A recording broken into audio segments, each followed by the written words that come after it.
They didn't. And interestingly enough, their expenses are here listed for committees for the Grandsire Archive. This series is dedicated to Brother Steve Coakley.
The Black identity crisis is at the forefront of white supremacy. For the last 400 years, so-called blacks have been spoon-fed their history by peoples whose history only began with the destruction of theirs. Most assuredly, the color-based caste system of race we know today as simply white meaning European and black meaning African was not in play during the European takeover of the Americas. The color lines were significantly more blurred. The rise of the so-called white identity is truly an American construct born in the 17th century as a method of social classification for the purposes of distinguishing rights between Christians, Confederate Indians, and captives. Throughout the entirety of colonization, the terms used to identify captured Indians changed several times before the 1900s. This formulated methodology is at the crux of the contrived black identity in America. To assume the Europeans who sailed to the Americas under the Spanish, English, or French flag were not dark-skinned would be an asinine assumption.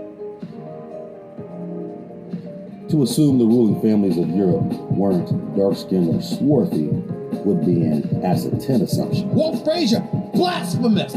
To assume that those same Europeans knew nothing about the Americas is an ass-11 assumption. He's got the nerve, the audacity, the unmitigated gall. To assume that all black Americans are a product of the transatlantic slave trade would be an ass-12 assumption.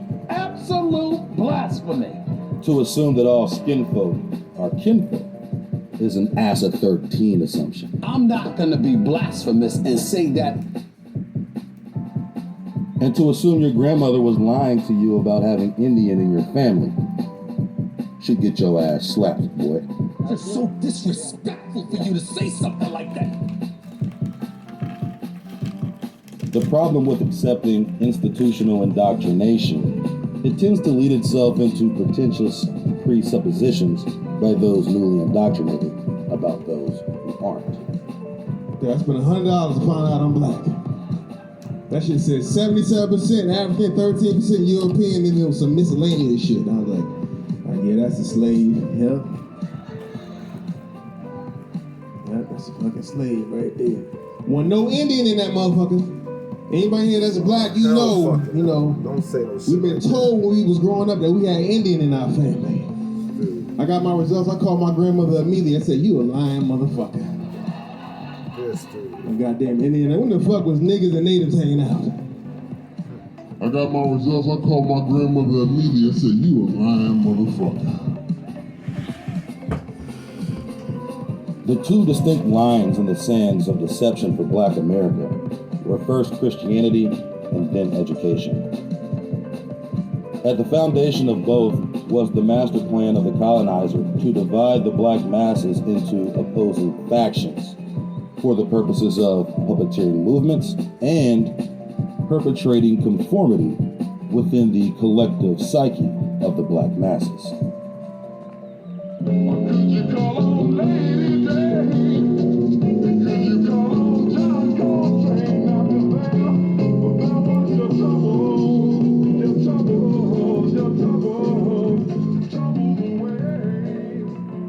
At the pinnacle of the so-called black hierarchy in the early stages of American inception were indeed Freemasons.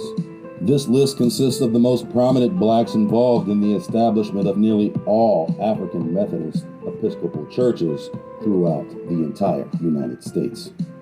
Masonic membership was a precursor to prominence for blacks seeking influence and power. The ranks of Masonic credibility, however, would soon divide these blacks from white Freemasons with the creation of the Prince Hall Lodge in 1784.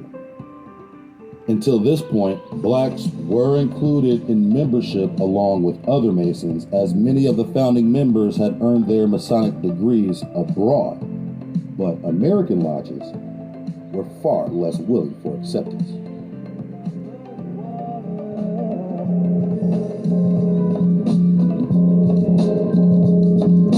Long as I have my claims, I don't give a damn about muddy water.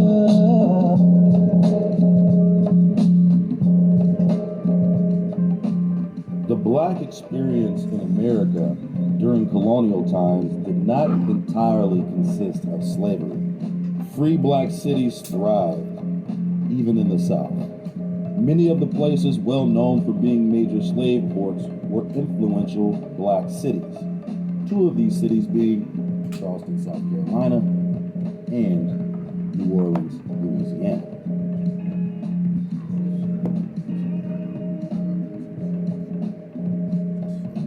In fact, by 1868, dozens of black Republicans ran for office in Louisiana, culminating in the election of Oscar Dunn, who, of course, was a Prince Hall Freemason.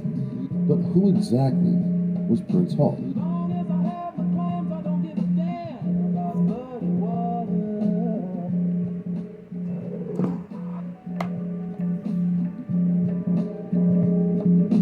Long as I have my claims, I don't give a damn about muddy water. Okay, today is June 1st. Please say your name and spell it. I'm God,